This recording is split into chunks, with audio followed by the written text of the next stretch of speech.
Om. Greetings, divine blessed loved ones. Paisley Parvati Devi here with our weekly yoga philosophy share. This week we will be diving into the chapter on Santosha, part 2. So the second half of the chapter. We read the first half of this chapter in last week's video. So if you have not seen that video, I highly recommend going back and check it out first before you listen to this half, because it will make a little bit more sense with the context. And if you're just joining us for the first time, hi, welcome. Every single week I share a new video on Tuesday on Facebook and YouTube about a beginner's yoga philosophy. So this series is going to be appropriate for anyone who is just curious about yoga philosophy, maybe doesn't have any study about it so far and just wants to know more, or maybe you do. Maybe you have been practicing yoga for a while and you're just more interested in what it means, like this deeper philosophical side of this amazing ancient science. Either way, this is the series for you guys. So if you're curious about any other videos in this series, all the previous videos are going to be available in playlists, which I will link in the description box. And then be sure to like the page on Facebook, subscribe to the channel on YouTube, so that you can watch future videos and get notifications about them, so that we can go through the book together. So I have been sharing from this book, the Yamas and Niyamas, Exploring Yoga's Ethical Practice by Deborah Adele. And I give a little bit of a nutshell explanation of what exactly the Yamas and Niyamas are in several of the previous videos. Most videos I try to give a little bit of an explanation, but since the video from last week has a good explanation, I again recommend going back and checking that video out so that you can get a little bit more context. But just know that the Yamas and Niyamas are foundational to all yogic thought, and so they're a perfect place for anyone who's interested to just start to become a little bit more familiar with this super rich philosophy. And I do love this book because I feel like she just does a really good job of bringing this very heady philosophy into the practical world, into our everyday lives, so that we can see very straightforward practical examples of how this knowledge can apply. And she also frames it really well for the Western mind. So us here in the West, we tend to think a little bit more linearly, A plus B equals C, and so on, versus in the East, there's this concept of circular thinking, circular thought, or web thought, where you can learn something about one subject and then later come back to something else about the same subject and just learn a little bit more each time that you come back to it. And so that's really what I love about yogic philosophy too. You can learn, for example, the first tenet in the Yamas and Niyamas, which are this group of ethical guidelines or tenets. The first tenet is called ahimsa, or nonviolence, and it is said that if you can fully embody this idea or concept, you have essentially become enlightened. You have successfully embodied all of yoga. And yet it is like the very first, most foundational principle within yoga.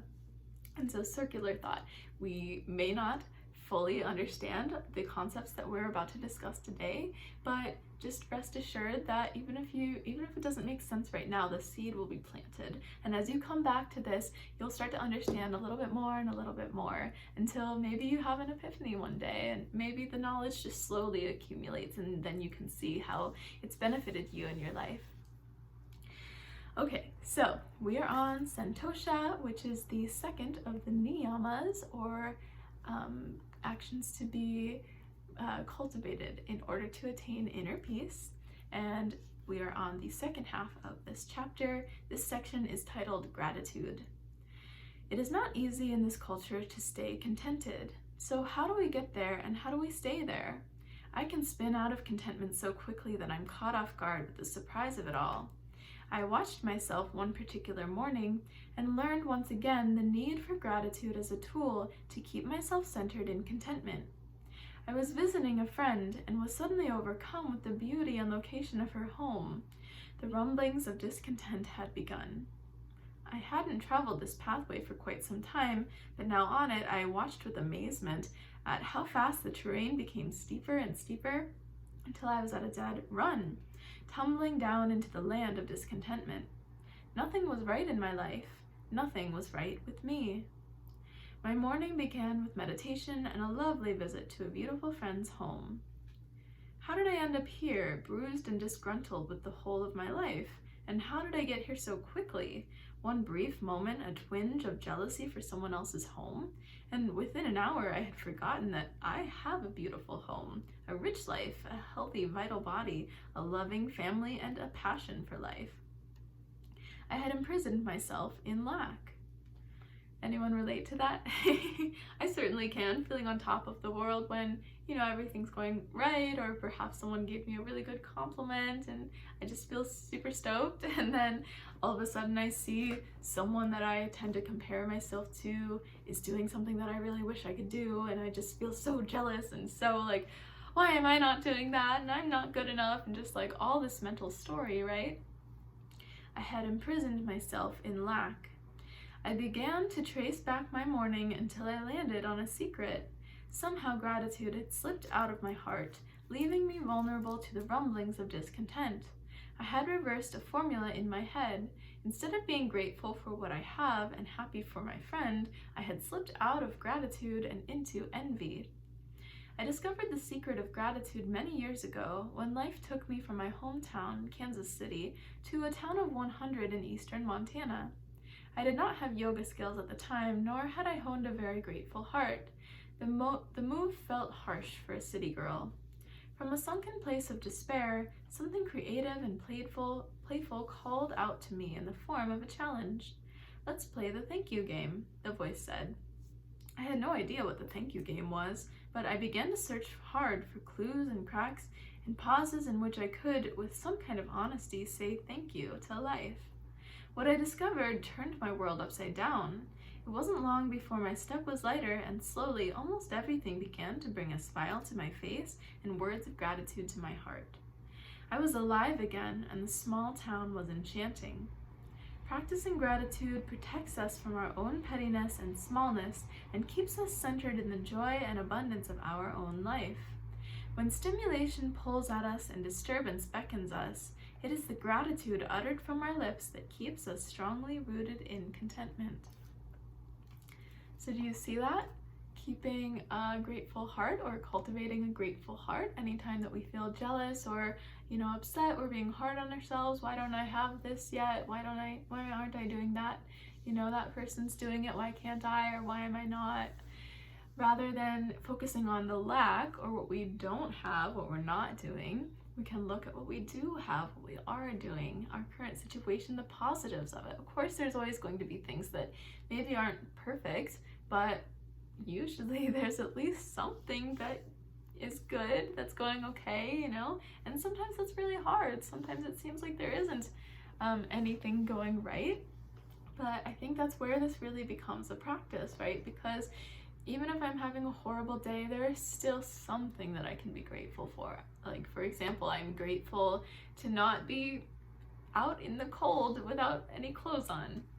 Maybe that's silly, but I'm grateful to not be like in a desert with no water. I'm grateful to have a roof over my head. I'm grateful that I'm not starving. I'm grateful that I can pay for groceries. I'm grateful that if I can't pay for groceries, there's someone who's willing to help me out. So many things to be grateful for, really. Just requires a little bit of a mindset shift. And one thing that's helped me a lot with this is getting out of my own little bubble of socializing or wherever I grew up and traveling to see where other people live. You don't necessarily have to travel far, not to see where they live, but how they live. You don't have to go far, because there are often neighborhoods that border each other where it's like a class difference. Maybe this neighborhood has really wealthy homes and everyone has a nice big spacious home and a nice yard. Maybe this is an apartment building next to it, right? That's different income levels. And so maybe you own a home. You could be grateful for the fact that you own a home and that you aren't confined to a small apartment. Or maybe you own an apartment and you're grateful that you have your nice little space and you don't have to worry about all the responsibilities that a homeowner has. See? Any situation, you can find the positive to it. So I discovered that Oh yeah, I already read this part. Gratitude uttered from our lips keeps us strongly rooted in contentment. The next section is maintaining center. The Buddhists speak of developing an abiding calm, a centeredness that is unshakable, like a tall tree so rooted in the earth that the great winds cannot topple it. This, for me, is the image of contentment. It means not riding the waves of the ups and downs of life. It means that we not only agree to what is in the moment, but we actually welcome it. It means that all the noise and demands of modernity, we stay in the abiding calm center. This is the mastery of life that contentment invites us into. The practice of gratitude and non-seeking can help us stay rooted in this jewel. The paradox of not seeking. There is a paradox to Santosh. The more we seek it or need it to look a certain way, the more it eludes us. I find that I am continually faced with my illusions of contentment. I have an image in my mind that I will always be centered and calm, that life will always seem perfect to me. It is, I think, this very image that keeps me tripping up and keeps me from the contentment that I seek. Think about it. It is easy to be content when we feel great and things are going our way and we like ourselves. But what about when chaos and interruptions abound, or when we feel bored or depressed? What then? Discontentment is the illusion that there can be something else in the moment. There isn't, and there can't be. Like daydreaming, right? The moment is complete. That means if I am bored or sad, I will only be discontented if I am not content to be bored and sad. Building contentment with boredom, sadness, impatience, depression, disappointment, and loss build our ability to be that tall tree so rooted in the earth that great winds cannot topple it.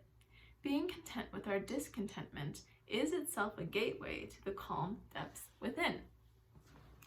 So again, this might be a little bit of a heady concept to grasp, or maybe a little bit elusive, but just reflect on that. How can we be content even with our discontent? How can we know, even when we're upset or frustrated or sad or experiencing some difficult emotion or uncomfortable situation, we know that it's not permanent.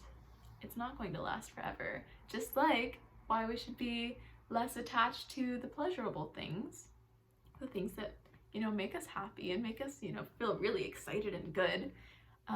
Those things are not permanent. And so when they go away, they cause us the uncomfortable emotions. But similarly, the uncomfortable emotions are also not permanent. And so that's what they mean. We can stay in this center within ourselves, within our own beings, of knowing good things are going to happen, bad things are going to happen, but at the end of the day, I got me, I got this. Like, it's just life, and the universe does not give us anything that we can't handle. I really believe that. Even, I've definitely seen some difficult things in my life. I've definitely experienced some painful situations, and yet I'm still here, still breathing. And I think that I got through those difficult situations by having this mindset that she's talking about, of just knowing, feeling content within the discontentment, and almost experiencing the full spectrum of life, the full spectrum of emotions, and recognizing, yes, some people experience depression as a mental illness, but I think most of us experience depression as an emotion at some point in our lives, and certainly all of us experience sadness at some point too, and just recognizing that is part of it. That's part of this experience. That's part of this world, and there's beauty within that as well. We can find that space, that contentment within ourselves, to where even if I'm crying so hard, it kind of feels good in a sense, right? Does anyone else feel that way when you're crying? It kind of feels good because you're releasing so intensely, and it's cathartic. Even though we're crying because we're really upset. It's this paradox of still, experiencing. That is part of this human experience. That is what makes us human. And without those moments, we wouldn't be able to appreciate to the full extent when we have really positive moments, when things are really good, right? And so there's a purpose and a reason. Maybe not to whatever it was that made us upset, but to the upsetness or the sadness itself. The paradox of not seeking contentment allows us to appreciate what we have. Swami Rama stated it this way: contentment is falling in love with your life.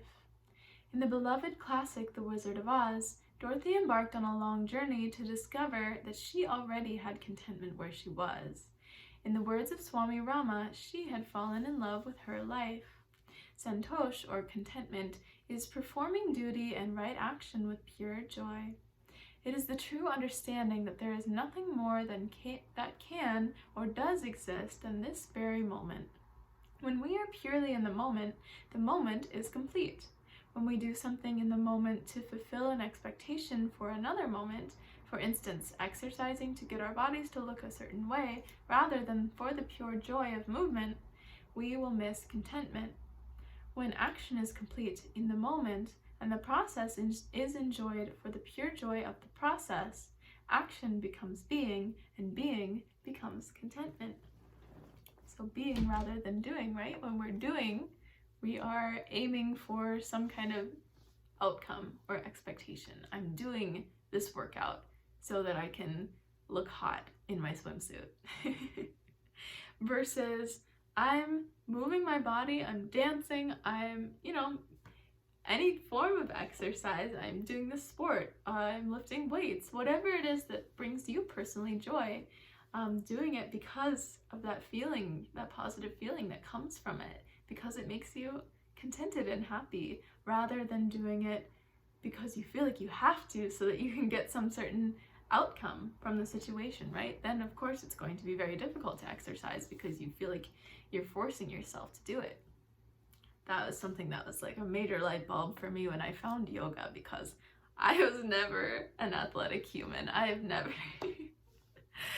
hated running, I hated any kind of sport, just really didn't enjoy it. I've tried many different ones. Nothing stuck until I started doing yoga. And then I realized like, oh yeah, this is a workout, but I actually just really like doing it. And that's the thing that got me to stick with it.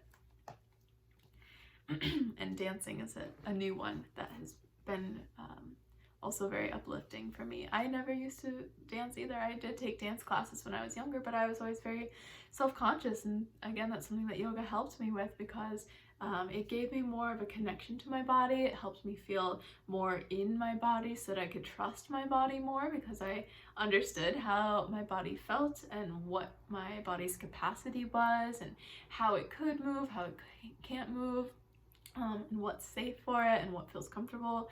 And also, as my life has progressed, I've just become less and less self-conscious, because I've chosen to care less and less about what other people think, and care and prioritize my own experience, prioritize my own pleasure, right? And my own contentment. So I love to dance now. I never used to dance because even though I liked it, other people would make fun of me. I'm a white girl. I'm not the best dancer, but I love dancing. And I don't think it needs to be a competition either. I think that joyful expression through the body, it can be so transformative. It really doesn't need to look any certain way. It's more about how it feels. Okay, that was tangential. But now I'm a crazy dancer. I will dance, it doesn't matter who's watching. I will dance like a crazy person, and my roommate makes fun of me because she just watches me dance and just like stares at me like, you're a weirdo, and I'm like, oh no, I'm a weirdo. It feels so good though. Okay. When action is complete in the moment and the process is enjoyed for the pure joy of the process, action becomes being, and being becomes contentment. I am inspired by reading mystics from all traditions. One of the things I notice is how they all love God, in whatever form they understand God. And if you aren't comfortable with that term, you can substitute it. The divine, nature, the universe, higher self, spirit, whatever resonates for you. So this vital energy that pulses through all of creation and through all beings. One of the things I notice about mystics is that they love this energy, in whatever form they understand it. They never need approval from anyone because they're too busy having a love affair with this energy. The mystics are always content. Nothing can pull them out of contentment because they see with the eyes of love and wonder that keep them out of any kind of neediness. Mazumi Roshi, a Zen master, once said, "Why don't you die now and enjoy the rest of your life?" The mystics have died to their own needs, their own individual egos, to their own wants and desires, to disturbances and stimulation, and now they can live fully in the tranquility of contentment. The mystics have learned that there is nothing missing. Life is complete the way it comes to us in each moment. When we understand this, we sink into contentment. Beautiful. So that's the end of this chapter on Santosh, contentment. And at the end of every chapter, she does give some reflection assignments or journaling prompts. So we read the first two reflections last week. They related more to last week's content in the beginning of the chapter. This week, we'll do the second two. So this week, take responsibility for all your emotional disturbances. Trace every annoyance and upset back to you. Choose to stay in the disturbance or return to the calm center of contentment, or to be content with your disturbance. So just checking it out, taking note. Anytime a strong emotion comes up, ask yourself, track every annoyance and upset back to yourself. Ask yourself, what part did I play in this? What is my contribution to this situation? Because especially in conflicts with people, right, it takes two. It takes two to tango.